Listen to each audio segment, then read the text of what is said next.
Morning ஒரு 10:30க்கு பைரிஷல் அப்படின்ற இந்த சின்ன வில்லேஜ நாங்க ரீச் பண்ணோம். இப்ப டைம் வந்து 12 மணி ஆகுது. இங்கருந்து கிளம்பலான்னு பார்த்தோம் அப்படின்னா, ட்ரெயின் இல்ல. நெக்ஸ்ட் ட்ரெயின் வந்து 2:30க்கு தான்.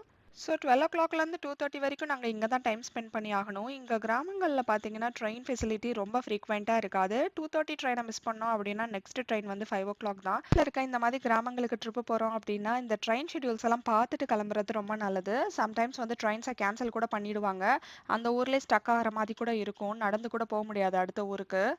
ஜெர்மனில வில்லேஜ் சைட்லாம் போனோம்னா, இந்த மாதிரி ரெஸ்டாரண்ட்ஸ் எல்லாம் அழகா பெயிண்ட் பண்ணி வச்சிருப்பாங்க. ரொம்ப ஓல்டன் ஸ்டைல்ல இருக்கும். அதுவே பார்க்கறதுக்கு ரொம்ப அழகா இருக்கும். இப்ப நான் போயிட்டு இருக்கிறது வந்து ஒரு சர்ச் தான். எல்லா ஊர்லயும் சர்ச் வந்து ரொம்ப அழகா மெயின்டெயின் பண்ணியிருப்பாங்க. எல்லா இடத்துலயும் இந்த மாதிரி கல்லு போட்டு வச்சிருப்பாங்க. இது எதுக்கு அப்படின்னா, இந்த மாதிரி ஸ்லிப் ஆயிரும். ஸ்னோ பேஞ்சு அப்படியே வழுக்க ஆரம்பிச்சிடும். அத அவாய்ட் பண்றதுக்காக இந்த பெரிய பெரிய கல்லு போட்டிருக்காங்க ட்ரெயின் ஸ்டேஷன்ல. இந்த ஊர்ல எடைக்காடுற சூப்பர் மார்க்கெட் இருந்தது. அதுல இந்த மாதிரி சாலட் வாங்கி சாப்பிட்டுட்டு நாங்க கிளம்பிட்டோம். இந்த ட்ரிப் முடிஞ்சு போச்சு.